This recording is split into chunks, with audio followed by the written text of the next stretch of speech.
Eddie Halvey, the new cap from Shannon, at the back of the Irish lineout. Gonzalez, Merrill takes it. Sessegnon tidies. Gonzalez assists. Armory's in there as well. They've wrapped that ball up, and it's going to be difficult for Ireland to stop this. That's a great surge by the French. And they've kept on their feet, and they've driven to within 5 meters of the Irish line. Cocheberry, this is Benazi. Halvey gets him by one leg. Benazi's not too far away. The French a meter out. There's the drive. Cocheberry going himself when he had men outside him. Ireland concede the penalty, but they'll be happier with that rather than the try.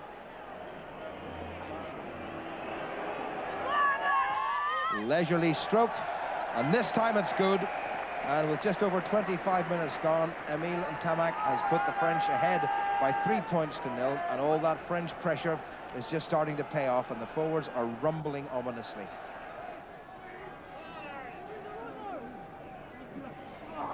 Great take by Davy Tweed again at the front. I tell you, there are younger men who played for Ireland in the second row, but few better at this stage. That's the miss move. Mullen a little bit flat, he had no other option. Sadouni well positioned. Sadouni against Gagan.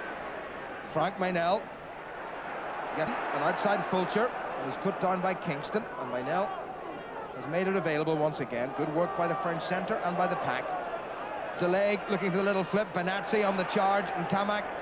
That's outside McBride. Sadouni at pace. Little chip and chase for Jean-Luc Sadouni. Michael Bradley, Ireland's skipper, has to leg it back and right into the corner, and the French, unpredictable as ever, almost creating a try out of nothing whatsoever, and Michael Bradley just cutting off the efforts of Jean-Luc Sadouni. Tremendous defensive play here, but Jean-Luc Sadouni taking the ball. He has got tremendous pace, puts a deft little kick in, and here we'll see Michael Bradley making it to the touchline. Tremendous work rate from the captain. Once again, Eric Elwood has opted for the little hillock of sand. The restart kick, all important. Clayton Thomas has a wee glance at the watch. So 44 minutes of this Five Nations game to go. Eric Elwood puts it high for his men to get under. That's a good kick, but it's taken by Olivier Merrill, and Bruzet's in right beside him. So the French starting well, a confident start by them. They're trying to crab in field to create options on either side. And Ireland holding on, a little bit of nastiness there. This is Delague, and Ntamak, who's in, gets half through the tackle. Cocheberry, Califano, this young bullocking prop forward. There's the drive again by Benetton, taken by Clossy. This is great stuff. Delague, the Saint-André, who's come round from the wrong wing. He's outside Halvey. It's inside to Ntamak, who's got the pace. It's one tackle, it's out to Delague. Delague, a first try for France, and that's a glorious start to the second half by the French. And any thoughts of Ireland really holding them may well have evaporated, but what a blistering attack. 42 seconds into the second half, and the French have come to Lansdowne Road in considerable style, and this young fella is full man proud. Well, Philippe Saint-André's words at half-time must have had their effect, because the French have come out in a very, very positive style. They've moved the ball, a couple of quick rucks. Saint-André, blistering pace, gets past two men, takes another one out, and Ntamak has Delague outside him, over in the score unopposed. Again, the French with a good scrummage under the Irish post. No sign of it collapsing. The referee comes on. That's the drive, and it's over, and it's a try for Sessegnon. Marc Sessegnon right underneath the Irish post. It really was a splendid scrum. His 9th international try. He did it against Ireland in '92 at Parc des Princes, and Ireland now trailing by 13 points with almost 18 minutes played. But the French power play, especially from that scrum, all important. Yes, well, this is exactly what we didn't want to happen. Sessegnon sees the scrum is going to reel if it goes any further, picks up himself, and is over for the try. Right in front of the post, and he shouldn't have too many problems with this. And this is going to make life even more difficult for the Irish. The flags go up. It's Ireland 0 and France 15, and we've had 19.5 minutes played, and any chances of an Irish success now against the French, looking for a first victory for 12 years, may well have gone. It was a splendid scrum, and look how the French front row stood up to Ireland, didn't let them collapse. Down on their knees they were. The ball was rather slow coming back, and Sessegnon with Benetton in behind him got over. Terry Kingston seemingly recovered from a rib injury a few minutes ago. Oh, Tweed gets up beautifully. Elwood Morris Field, lovely pop pass. Dennis McBride fields Malone. Bradley, much better stuff by Ireland, their best this series. Oh, clever kick by Morris Field. Has Geoghegan got the legs of Saint-André? I believe he has, and he has got the try. A stunning piece of play and beautifully finished off by Simon Geoghegan, who goes in for his 8th international try and his first against the French, and he'll be happiest with that one. I've no single shadow of a doubt. 23.5 minutes gone. Ireland back in this game, a long way to go. That was made by this rough ball. Mick Powell again takes it on, tying up French defenders. A nice quick ball from Michael Bradley. Philip Danaher, Morris Field seizes nothing on outside and puts in a beautiful kick. It's tremendous to have pace like that outside in Simon Geoghegan, and he beats Philippe Saint-André, a real speed merchant himself, to the touchdown.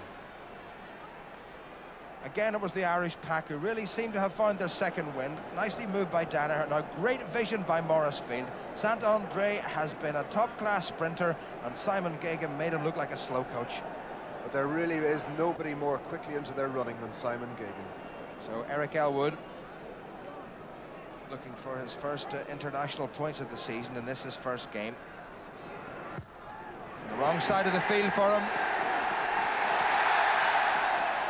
The flags go up, the roar goes up, and that is the old Eric Elwood, and Ireland back in this game with a vengeance.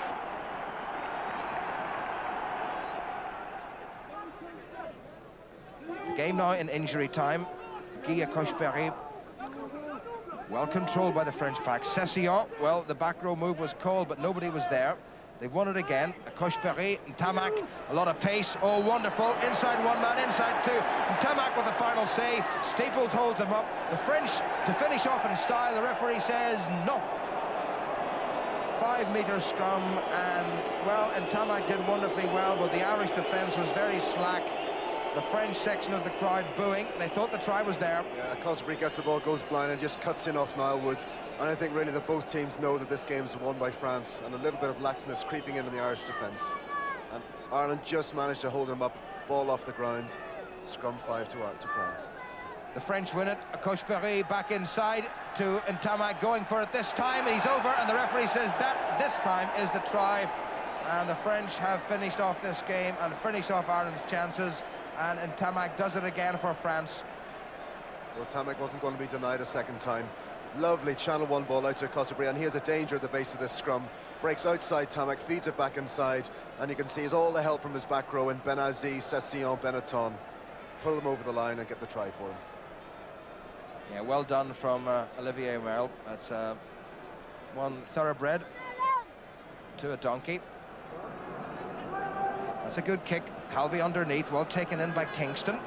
Ireland battling to the end. They've contrived to lose that ball, it would seem. And France, I'm sure, will run it. And Tamac, good tackle by Halvey.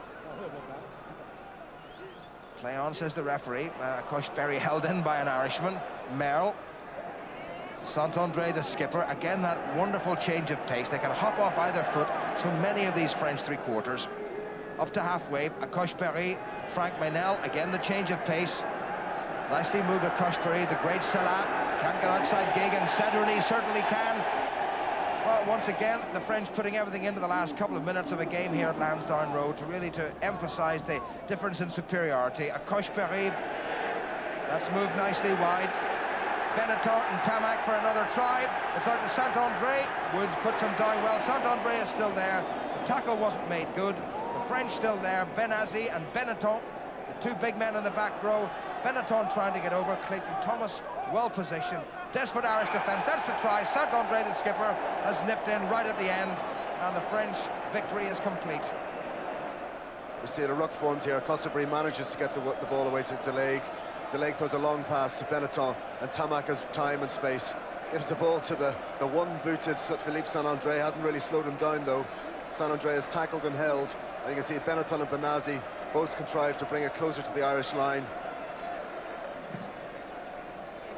Cosbury in there again, and the captain goes over. Well, points difference keeps England above Scotland at the top of the Five Nations table. They now meet in a fortnight at Twickenham for the Grand Slam title and the championship decider. And on the same afternoon in Cardiff, Wales and Ireland fight it out for the wooden spoon.